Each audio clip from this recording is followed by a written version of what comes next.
Olha, briga do Alexandre de Moraes com o Facebook. O Facebook resolveu não cumprir a decisão do Moraes de retirar o acesso aos perfis, né, dos bolsonaristas, o acesso internacional. Vejam só, volta para mim aqui.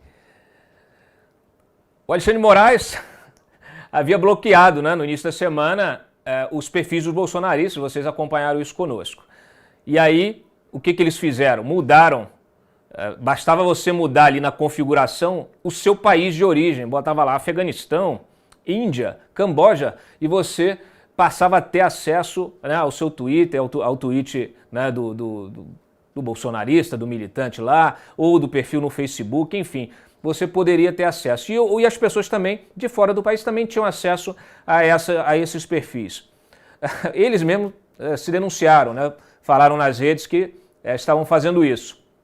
O Alexandre de Moraes então foi e mandou bloquear com multa de R$20 mil. Né? Tanto o Twitter como o Facebook, ambos disseram que não vão cumprir essa decisão e recorreram. Aí o que aconteceu? O Facebook disse que não vai, soltou uma nota dizendo, olha, nós respeitamos as leis dos países em que atuamos, estamos recorrendo ao STF contra a decisão do bloqueio global de contas, considerando que a lei brasileira reconhece limites à sua jurisdição e à legitimidade de outras jurisdições. Segundo o entendimento da empresa, a suspensão das contas internacionalmente poderia criar um precedente perigoso para o funcionamento da própria plataforma. O Moraes pediu a suspensão dos perfis fora do Brasil, depois justamente de perceber que o impacto do bloqueio apenas no país foi reduzido. As redes sociais, Twitter e Facebook, continuam permitindo que os perfis sejam acessados através de endereços IP de fora do Brasil, ou seja, permitindo que sejam acessados normalmente a partir de outros países. Isto possibilita que usuários do Brasil utilizem serviços de roteamento de conexão, como VPNs, contornando esse tipo de bloqueio e acessando os perfis em território nacional, como se estivessem em outros países. Portanto, para atender corretamente a ordem judicial, as redes Twitter e Facebook deveriam bloquear o acesso aos perfis através de qualquer endereço IP. E aí o que aconteceu? O Facebook disse que não ia fazer, o Moraes decidiu ainda há pouco, no início da noite, aumentar a multa de R$20 mil para R$100 mil por dia, tá? Caso a empresa não bloqueie os perfis dos investigados no inquérito das fake news. Em despacho, o ministro disse que, como a rede não cumpre suas decisões há 8 dias, já deve R$1,9 milhão, ou seja, quase R$2 milhões. No despacho, que a gente colocou a íntegra dele para você poder consultar no site, ele disse que se o Facebook insistir no descumprimento, passará a cobrar multa diária de R$1,2 milhão, 100 mil por dia para cada um dos 12 perfis que mandou bloquear. Como qualquer entidade privada que exerça sua atividade econômica no território nacional, a rede social Facebook deve respeitar e cumprir de forma efetiva comandos diretos emitidos pelo Poder Judiciário relativos a fatos ocorridos ou com seus efeitos perenes dentro do território nacional, cabendo-lhe, se entender necessário, demonstrar seu inconformismo mediante os recursos permitidos pela legislação brasileira, como eles vão fazer agora. Próximo. Aí, olha, a Carla Zambelli disse o seguinte, olha, disse que o Moraes é uma, assim, ela falou o seguinte, chamou de motivo de vergonha internacional a decisão do Moraes de determinar a derrubada, também fora do Brasil, mas não quis ir muito além. Próximo aí. É bastante complicado o que aconteceu, eu me sinto tolhida em comentar mais que isso, porque sou uma das investigadas, mas se ele faz isso comigo, né? Barra os perfis nas redes sociais, ele pode acabar com a minha carreira política. Bom, não precisa do Moraes para fazer isso não, viu, Zambelli? Ela acrescentou o seguinte, que a decisão, sem um prévio julgamento, sem possibilidade de ampla defesa, me parece arbitrária. Ela está certa nisso. Próximo. Repercussão enorme, né? Deputados alinhados com o governo reagiram à decisão do Moraes de determinar a derrubada. Próximo. A deputada Alê Silva disse ao antagonista, estou achando que Moraes, com todo esse complexo de dono do mundo, é a reencarnação de Hitler. Só pode. Hitler agora é lembrado para qualquer coisa. O deputado Luiz Felipe de Orleans e Bragança disse também que é preciso aplaudir o Facebook pela coerência. A reação do Facebook foi acertada. Eles sabem que há linhas que não se devem cruzar. O ministro cruzou essa linha e se o Facebook acatar o pedido, se colocará na mesma linha ditatorial e não respeitadora da liberdade de expressão. Próximo. Pois é, vamos lá. O Facebook não gostou da contribuição ao mundo civilizado.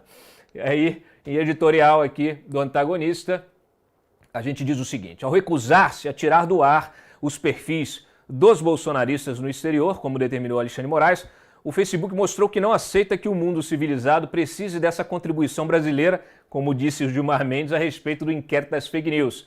Como disse a empresa, trata-se de precedente perigoso.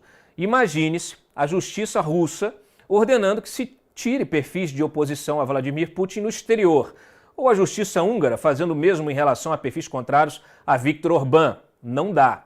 Só existe limite à liberdade de expressão dentro do império da lei e o inquérito das fake news não é constitucional, ainda que o STF o tenha constitucionalizado. Está longe de ser uma contribuição ao mundo civilizado, como disse Gilmar. Aí próxima, o Gilmar, mais cedo tinha dito justamente, ele falando do inquérito das fake news, tenho a impressão de que quando nós fizermos um balanço desse período, certamente vamos lembrar do inquérito das fake news. Nós vimos a decisão do tribunal e vimos como foi preciso, como foram importantes as deliberações tomadas nesse inquérito. Próxima, Freitas. Bom, o bloqueio dos perfis atropelou discussões internacionais sobre o tema, tá? A gente fez aí uma repercussão também com especialistas em direito digital, tá? O Pedro Canário ouviu aqui o Francisco Laux, especialista em direito digital. Ele diz o seguinte: a decisão não apura como funciona o direito estrangeiro. Ela não sabe como outros países tratam o assunto. Cada lugar tem suas leis e suas noções de certo e errado, e dificilmente essa decisão será cumprida fora do Brasil. O professor Diogo Reis, da Universidade Mackenzie, concorda. É um precedente muito perigoso para a liberdade de expressão, para a soberania nacional e para a própria internet. Na opinião aqui do advogado Fabrício Polido, professor de Direito Internacional da Universidade Federal de Minas Gerais, Alexandre tenta, com a decisão, a aplicação extraterritorial do Marco Civil da Internet, o que obviamente seria ilegal do ponto de vista do direito internacional. A decisão viola, inclusive, a jurisdição de estados estrangeiros onde os servidores do Twitter e do Facebook estão. Bom, volta para mim aqui antes da gente entrar no maluco ali. É o seguinte, o Alexandre de Moraes, é óbvio que esse é um grande debate, esse é verdadeiramente um grande debate e ele se daria em algum momento, ele deverá ser travado, é importante que não só o judiciário entre nisso, mas também o legislador, a sociedade como um todo, até porque nós estamos discutindo uma lei de fake news, né, no Congresso Nacional, que conta justamente com a participação dessas grandes plataformas, dessas redes sociais, que obviamente não querem nenhuma interferência também no seu business, né, no seu negócio. A gente sabe que essas redes são globais, então esse é um grande desafio, porque muitas vezes também você tem abusos, né, dessas plataformas, justamente porque elas não se submetem, nem sempre se submetem totalmente à legislação, né, e à jurisdição ali do país em que ela está trabalhando. Agora, neste caso específico, de fato, é um absurdo, é um arbítrio. O Alexandre de Moraes quer censurar internacionalmente, quer que a sua decisão seja cumprida no mundo inteiro.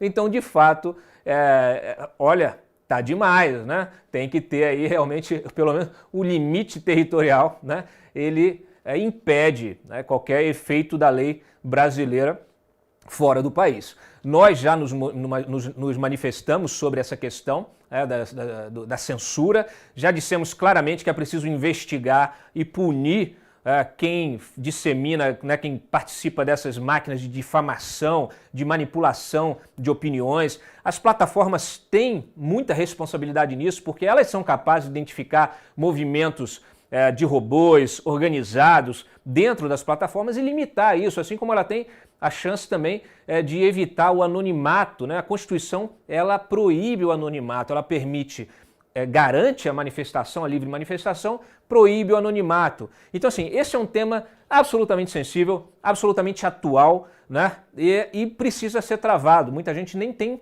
né, certeza absoluta de qual caminho deverá seguir. Mas o fato é que nesta decisão específica do Alexandre de Moraes é um pouquinho além, né, da fronteira. O Covid-19 está se espalhando da sola a doença.